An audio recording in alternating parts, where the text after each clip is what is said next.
Susanna Westbrook had agreed to marry a man she had never met. That was what she told herself anyway, right up until the moment the wagon rolled to a stop in front of her father's porch, and a man climbed down, whose face made her forget how to breathe. She did not recognize him at first, not with her eyes. It was something else, something quieter, that caught before her mind did. The way he tilted his hat back before looking up, the way he paused a half-second too long before speaking, like he was choosing his words the way a boy once had, sitting on a fence rail with his boots swinging, telling her secrets he swore he'd never told anyone else. "Miss Westbrook," he said, and touched the brim of his hat. It was the voice that did it, not changed enough. "Jessie?" The name came out of her before she'd decided to say it. Something crossed his face. Surprise, maybe, or the effort of pretending there wasn't any. "You remember me. Should I not?" He didn't answer that. He looked past her instead, toward the house, toward her father standing in the doorway with his arms crossed, and a look of quiet satisfaction, as if he'd arranged something far cleverer than a marriage. 3 weeks earlier, Gerald Westbrook had sat his daughter down at the kitchen table and told her, plainly, that he had made arrangements for her to marry a rancher's son from 2 counties over. A good man, he said. Steady, hard-working. A man who would keep the Westbrook land whole after Gerald was gone, since there was no son to leave it to, and Susanna's mother had been dead 6 years now. God rest her. Susanna hadn't argued. There hadn't seemed to be a point. She was 23, unmarried, and her father's health had been failing since spring. A cough that lingered, a tiredness that sat behind his eyes, even on his good days. She loved him too much to fight him over something he clearly believed would settle his mind before it was too late. She had pictured a stranger, a polite, unremarkable man she would learn to live beside, the way her mother had once told her most marriages were built, not on lightning, but on patience. She had not pictured Jesse Harding. She had not thought of that name in years, though it seemed now like a lie she'd told herself. She had thought of him plenty. She simply hadn't let herself call it thinking of him. She'd called it remembering a summer, remembering the creek behind the old schoolhouse, remembering a boy 2 years older who taught her to skip stones and told her she'd marry a fool someday if she wasn't careful, and she'd laughed and said maybe she'd marry him instead, and he'd gone quiet in a way she hadn't understood until much later. Then his family had sold their land without warning, packed up in the space of a month, and gone. No goodbye that meant anything. A note, maybe, that never reached her, or reached her and got lost. She never knew which. She had turned 15 that autumn and told herself it hadn't mattered. Now he stood in her father's yard, older, broader through the shoulders, with a stillness to him that hadn't been there before, the stillness of a man who had learned to hold things in. "You knew," she said quietly, so her father wouldn't hear. "Before you came here, you knew whose daughter I was. I knew the name." He met her eyes now, steady, careful. "I didn't know if you'd remember me the same way I remembered you." "And how was that?" He didn't answer right away. Behind them, Gerald called out something cheerful about supper, about the long ride Jesse must have had, and the moment cracked open just enough for Jesse to step back from it, expression closing like a door pulled gently shut. "We'll have time to talk," he said instead, "if you'll allow it." She watched him carry his bag toward the house, unable to decide if the tightness in her chest was old hurt or something far more dangerous. Hope, maybe, wearing Hurt's clothes so she wouldn't notice it creeping back in. She did not know yet why his family had truly left all those years ago. She did not know what he'd been told about her, if anything, or what silence had cost him, too. She only knew that the boy she had once dared to love as a girl was standing in her father's house, about to become her husband, and neither of them had said the one thing that mattered most. She followed him inside and said nothing at all. Supper that first night was quieter than Susanna expected, though not for lack of conversation. Gerald talked enough for 3 people, about the herd, about the fence line that needed mending before winter, about how Jesse's father used to run cattle the same way his own father had, steady and unshowy, no wasted movement. Jesse answered when spoken to, polite and even, and if Gerald noticed the careful distance his daughter kept at the far end of the table, he gave no sign of it. It was only after the dishes were cleared, when Gerald excused himself to the porch with his pipe and his cough, that Susanna and Jesse found themselves alone in the kitchen with the lamp burning low between them.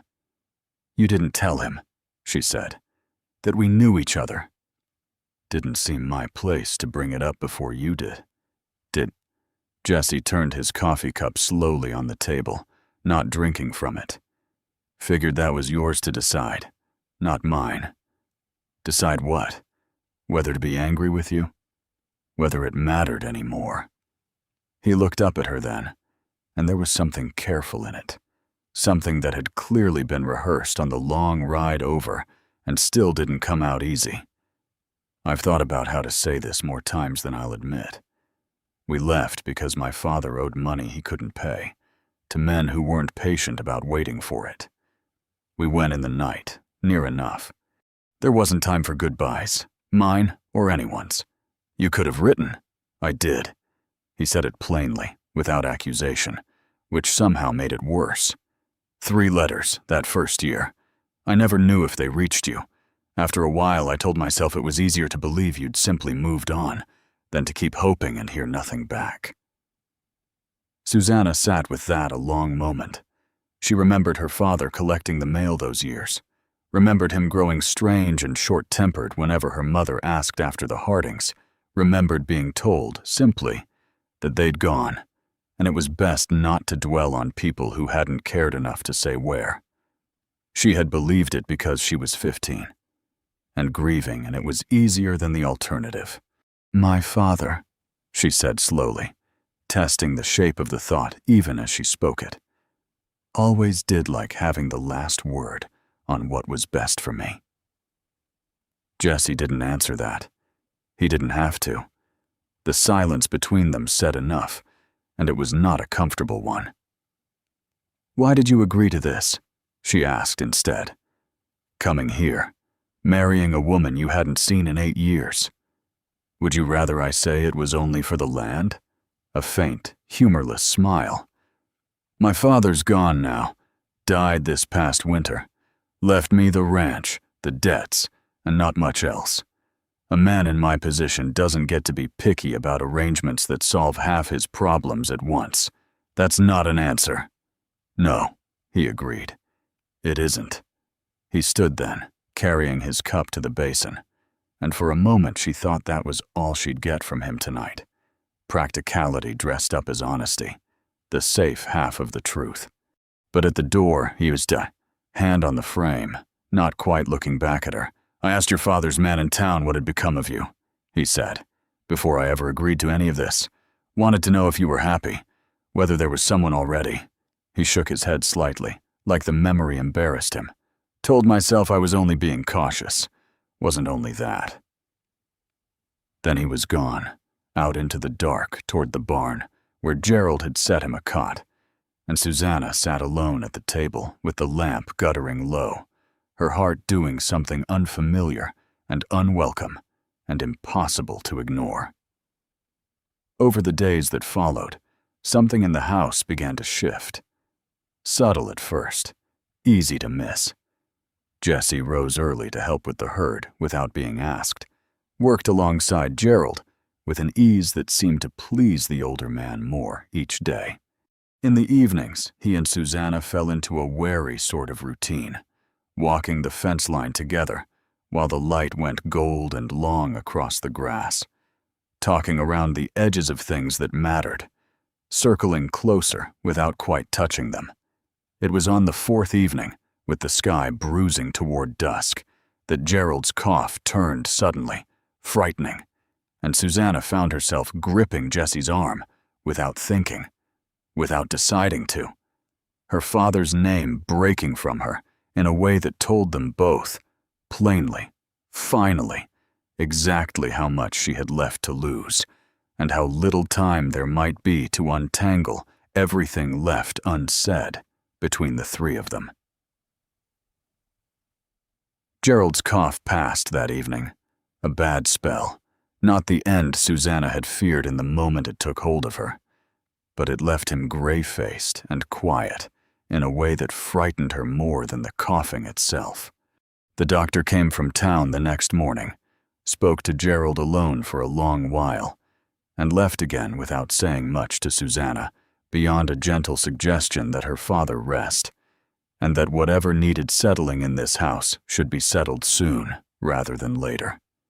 That night, Gerald called Susanna and Jessie both into his room. "I owe you the truth," he said, before either of them could speak. "About the letters." Susanna went very still. 3 of them came, that first winter after they left. Gerald wouldn't quite meet his daughter's eyes. "I burned them. Told myself I was protecting you, a girl of 15, pining after a boy whose family had run off owing half the county money. Told myself you'd thank me for it. Eventually." He shook his head slowly. "You never did. And watching you two circle each other this past week, careful as strangers who aren't strangers at all, I've come to see what I cost you both." Jessie said nothing for a long moment. When he spoke, it wasn't with the anger Susanna half expected. "You did what you thought was right for her. I can't fault a man for that, even if I wish he'd chosen different." "That's more grace than I've earned." Gerald's voice was rough, from the cough or something else. "I arranged this marriage telling myself it was for the land, for having someone steady to leave her with. But some part of me remembered your name the day your father wrote asking after a match for his son.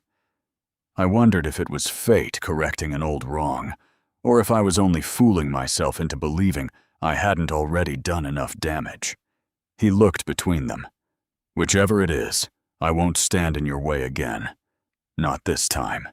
Whatever you two decide, decide it because you want it, not because an old man arranged it, and not because you feel you owe him anything for his mistakes."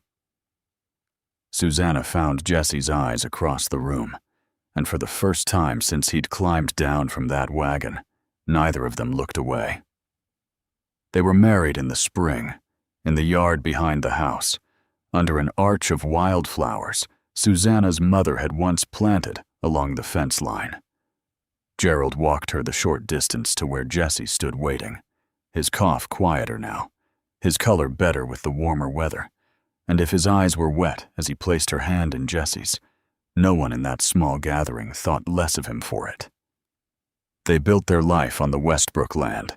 The 2 ranches joined the way Gerald had first intended, though for reasons that had nothing to do with fences or cattle counts anymore. Jessie kept, folded carefully in a drawer, the 3 letters he'd once written and never known whether they'd arrived, copies he'd made from memory, years later, unable to let the words go entirely. He gave them to Susanna on their first anniversary, and she read them by lamplight and cried the good kind of tears, the kind that come from finally being given back something you didn't know you'd been missing. A year after that, a daughter was born to them, dark-haired like her mother, and Jessie held her on the porch that first evening and told her, quietly, about a girl who once taught him nothing was ever really lost, only misplaced, waiting on the right person to come looking for it again.